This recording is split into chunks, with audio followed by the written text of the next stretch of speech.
வணக்கம் next gen channel நேர்களே, நான் உங்கள் அன்பான சயின்டிபிக் வேதிக் அஸ்ட்ராலஜர் அஸ்ட்ரோரஞ்சி பேசுகிறேன்.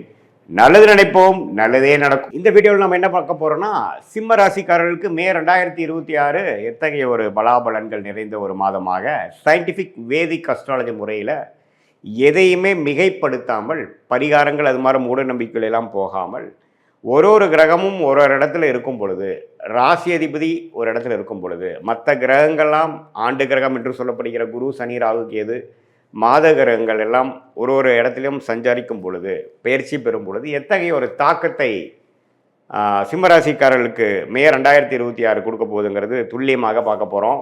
இப்போ பாருங்கள், மே மாதம் பிறக்கிறப்பவே பார்த்தீங்கன்னா ராசி அதிபதியாகிய சூரியன் எங்கே இருக்கார் அப்படின்னா உச்சம் பெற்றிருக்கிறார். உச்சம் பெற்று 9ஆம் இடத்தில் இருக்கிறார். ஏப்ரலில் வரைக்கும் உச்சம் பெற்றிருந்து மே 15ஆம் தேதி, அதாவது மே மாதம் பிறந்து செகண்ட் ஆஃப் ஸ்டார்ட் ஆகும் பொழுது அவர் ரிஷபத்துக்கு வரார்.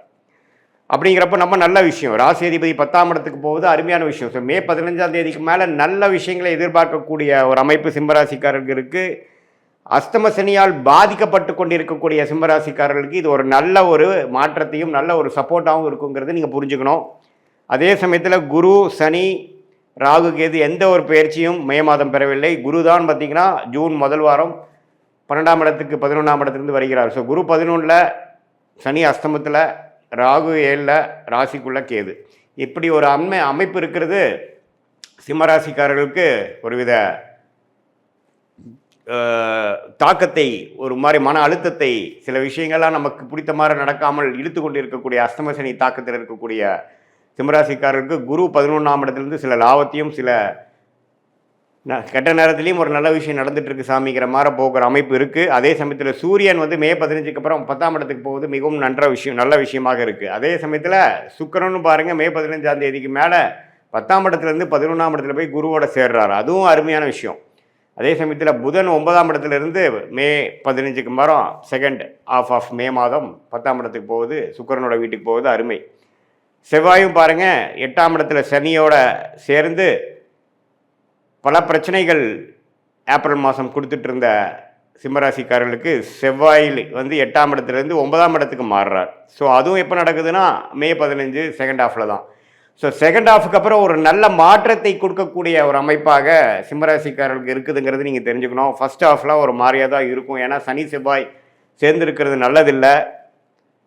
இப்போ சனி செவ்வாய் வந்து சேர்ந்து தான் இப்போ பார்த்தீங்கன்னா ஏப்ரல் மாதத்தில் இந்த போர்லாம் ஒன்றுமே பிரச்சனைகள் உலகியல் ஜோதிடத்தில் கொடுத்துட்டு இருந்தது. அது வந்து சிம்மராசிக்காரர்களுக்கு 8ஆம் இடத்துல சனி செவ்வாய் இருக்கிறனால நம்பவே முதல் 2 வாரம் மே மாதம் கேர்ஃபுல்லாக இருக்கணும், ட்ராவலிங்கில் கேர்ஃபுல்லாக இருக்கணும். உடம்பு உபாதைகளில் டக்குன்னு ஏதோ வலிக்குட்டு விழுந்துருது, பாத்ரூம் போகிறப்போ பார்த்துருக்கிறது, நம்ம எதிர்பார்க்காத இடத்துல ஏதோ சின்ன காயம் படுறது அப்படிங்கிற மாதிரி விஷயங்கள்லாம் வரக்கூடிய அமைப்பு இருக்குது. ஏன்னா 8ஆம் இடத்துல சனி செவ்வாய் சேருவது அவ்வளோ ஒரு நல்ல விஷயம் இல்லை. ரத்த காயத்தை கொடுக்கக்கூடிய அமைப்பு, ஒரு ஆப்ரேஷன் பண்ணக்கூடிய அமைப்பு, அது 10ஆவதுக்கு அஸ்தம சனியாகவே போயிட்டு இருக்கிறனால சிம்மராசிக்காரர்கள் ஏப்ரல் மாதம் எப்படி ஒரு மாதிரி ரிஸ்க்காக இருந்ததோ அதே மாதிரி மே முதல் 2 வாரம் கொஞ்சம் கேர்ஃபுல்லாக இருக்கணுங்கிறது கேட்டுக்கொள்ளப்படுகிறது.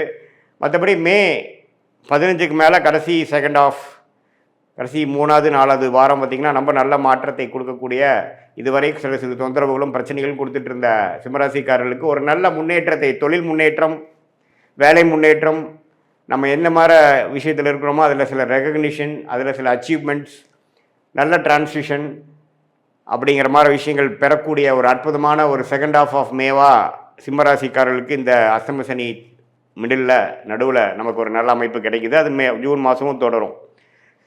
சரி, இந்த மாதிரி மாற்றத்தை வந்து யாருக்கு எப்படி ஒரு தாக்கத்தை கொடுக்குன்னா, மாணவர்களுக்கு பார்த்திங்கன்னா இதுவரை ஒரு மாதிரி டல்லாக இருந்து பெருசாக ஃபோக்கஸ் இல்லாமல் படிச்சுட்டு இருந்தவங்களுக்குலாம் நல்ல ஒரு ஃபோக்கஸு. அதே மாதிரி முதியோர்களுக்கு உடல் உபாதை, ஆப்ரேஷன்லேருந்து ரெக்கவர் ஆகுறதுல பிரச்சனை, மெடிசன் கரெக்டாக ஒர்க் ஆக மாட்டேங்குது, பேக் பெயின், முட்டு வலி, பெண்களுக்கெல்லாம் பார்த்திங்கன்னா மாதவிடாய் பிரச்சனை, அடிவயிறு கோளாறு, யுட்ரஸ் ப்ராப்ளம், இது மாதிரிலாம் தொந்தரவு கொடுத்துட்டு இருந்ததுலேருந்து கொஞ்சம் மீண்டு வரக்கூடிய, கொஞ்சம் ரெக்கவர் ஆகக்கூடிய ஒரு அமைப்பாக மே 15க்கு அப்புறம் செகண்ட் ஆஃப் மே மாதம் கொடுக்குதுங்க. இதுதான் வந்து ஒரு பொதுவான ஒரு பலனாக சிம்மராசிக்காரர்கள் எடுத்துக்கணும். பட் மெயினாக துல்லியமான உங்களுடைய பலன்கள், வாழ்க்கை அடுத்து வரக்கூடிய ஷார்ட் டேர்ம், லாங் டேர்மில் எப்படி இருக்குன்னு தெரிஞ்சுக்கணுன்னா, உங்களுடைய பிறந்த தேதி, பிறந்த நேரம், பிறந்த ஊரை வைத்து திருக்கணித பஞ்சாங்கத்தில் ஜாதகத்தை போட்டு அதில் நீங்கள் என்ன லக்னத்தில் பிறந்தீங்க, நீங்கள் சிம்மராசியில் உத்திர நட்சத்திரத்தில் பிறந்திருக்கீங்களா, அல்லது மகமா, அல்லது பூர நட்சத்திரத்தில் பிறந்திருக்கீங்களா, எது மாதிரி தசாபுக்திகள் போய் கொண்டிருக்கிறது, தசநாதன் முக்திநாதன் இப்போ நம்ம பேசின கோச்சார அமைப்பில் எப்படி போயிட்டு இருக்கிறார், நம்மளுடைய தசாபுக்தியையும் இப்போ சனிப்பெயர்ச்சி குரு பயிற்சி இந்த மாத கிரகத்தின் சஞ்சாரத்தையும் சேர்த்து வைத்து நாம் பார்க்கும் பொழுது நல்ல ஒரு துல்லியமான வாழ்க்கை பலன்கள், எது மாதிரி விஷயங்கள் நம்ம காத்து கொண்டிருக்கிறது, வேலையா தொழிலா, எப்போ இடம் மாறலாம், எப்போ வேலையை மாற்றலாம், எப்போ தொழில் அபிவிருத்தி பண்ணலாம், எப்போ வந்து கடன் போட்டு நம்ம வந்து அபிவிருத்தி பண்ணலாம், இம்போர்ட் எக்ஸ்போர்ட் பிஸ்னஸ் நல்லா வருமா, வெளிநாடு தொடர்பா அல்லது உள்நாடா, எது மாதிரி டொமைன், எது மாதிரி கிரகம் நமக்கு ஜாதகத்தில் யோகமாக இருக்குது, எந்த ப்ராடக்ட்ஸ் நம்ம பண்ணால் நல்லாயிருக்கும், அரசு உத்தியோகமா அல்லது ப்ரைவேட் செக்டாரா, எது மாதிரி அமைப்புகள் இருக்குது, படிக்கிறதுக்கு வந்து நம்மளுடைய குழந்தைகள் மாணவர்கள் வந்து எது மாதிரி படிப்பு படித்தா அவங்களுக்கு நல்லா வரும், அவங்க வெளிநாடு யோகம் இருக்கா, அல்லது வந்து நம்மளுடைய ஓன் பிஸ்னஸ் பண்ணக்கூடிய அமைப்பு இருக்கா, அதே மாதிரி இல்லத்தரசிகளுக்கெல்லாம் எப்போ வந்து அவங்களுக்கு ஒரு நல்ல நேரம் வருது, எப்போ அவங்க வீட்டை வசதிப்படுத்திப்பாங்க, எப்போ வண்டி வாகனம் வாங்கக்கூடிய அமைப்பு, வீடு வாங்கக்கூடிய அமைப்பு, சொத்து வாங்கக்கூடிய அமைப்பு, எப்போ நம்மளுடைய ப்ராப்பர்ட்டி விற்க முடியும், எப்போ உடல் உபாதைகள் குறையும், குழந்தை பேர் எப்போ நடக்கும், எப்போ இது எதிர்பார்த்து கொண்டிருக்க ஒரு 2-3 வருஷமாக குழந்தை பேர் எதிர்பார்த்துட்டு இருக்கக்கூடிய சிம்மராசிக்காரர்களுக்கு எப்போ விடிவு காலம் வரும், எப்போ உடல் உபாதைகள்லேருந்து நம்ம மீண்டு வருவோம், அது எல்லாமே பார்த்திங்கன்னா சயின்டிஃபிக் வேதிக் அஸ்ட்ராலஜி முறையில் எந்த விதத்திலும் மிகைப்படுத்தாமல் நம்மளுடைய ஒரு கிரகத்தோட அமைப்பு எப்படி, ஸ்தானபலம் எப்படி, திக்பலம் எப்படி, திருக்பலம் எப்படி, இந்த அமைப்பெல்லாம் நம்மளுடைய ஜாதகத்தில் எப்படி இருக்குது, இப்போ நடக்கக்கூடிய செவ்வாய், புதன், சுக்கிரன், சூரியன் அது போன்ற கிரகங்கள் பெயர்ச்சி எது மாதிரி ஒரு தாக்கத்தை சிம்மராசிக்காரர்கள் கொடுத்து அப்போ என்ன மாதிரி தசா புக்தி அந்தரம் நடந்து கொண்டு இருக்கிறது. தசையை டிவைட் பண்ணால் புக்தி, புக்தியை டிவைட் பண்ணால் அந்தரம், அந்தரத்தை டிவைட் பண்ணால் சூக்ஷ்மம் லெவலில் ஆண்டு கணக்காக, மாத கணக்காக, குவார்டர் கணக்காக 3 மாதமாக எப்படி நமக்கு இருக்குது, எது மாதிரி திசையில் நம்மளுடைய வாழ்க்கை திரும்ப போகிறது, என்ன சாய்ஸ் எடுக்கிறது நல்லது அப்படிங்கிறதெல்லாம் நம்மளுடைய கர்மாவின் வழியில் நம்ம தெரிந்து கொண்டு அதுக்கு தகுந்த மாதிரி வாழ்க்கையில் முயற்சிகளும் வாழ்க்கை சம்பவங்களையும் நம்ம அமைச்சு கொண்டு வேணால் அந்தந்த நேரத்தில் அந்தந்த விஷயத்தை சரியான நேரத்தில் செய்து தேவையில்லாத பொருள் விரயங்கள், தேவையில்லாத சமய விரயங்களை தவிர்த்து நம்மளுடைய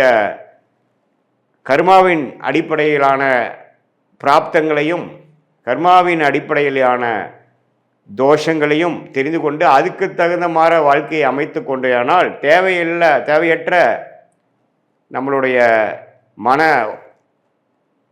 சஞ்சனங்கள், தேவையற்ற முயற்சிகள், நீங்களே வந்து உங்களுடைய பிராப்தங்கள் தெரிந்து அதுக்கு தகுந்த போனாவே உங்களுக்கு தெரியும் எது மாதிரி விஷயங்கள் வேகமாக நடக்குது, எது மாதிரி விஷயங்கள் நமக்கு வந்து நம்ம இழுபறியாக இருக்குது, எது வந்து கர்மாவை நம்மளுடைய நேர் டைரெக்ஷனில் போகிற மாதிரி இருக்குது, எது எதிர்நீச்சல் போட வேண்டியதாக இருக்குதுங்கிறது உங்களுக்கே நம்ம சொன்ன பலன்கள் செஞ்சு வாழ்க்கையில் செய்கிறப்பவே அதோட ரிசல்ட் தெரிஞ்சு அது கரெக்டாக இல்லையான்னு நீங்களே தெரிஞ்சுக்கலாம்.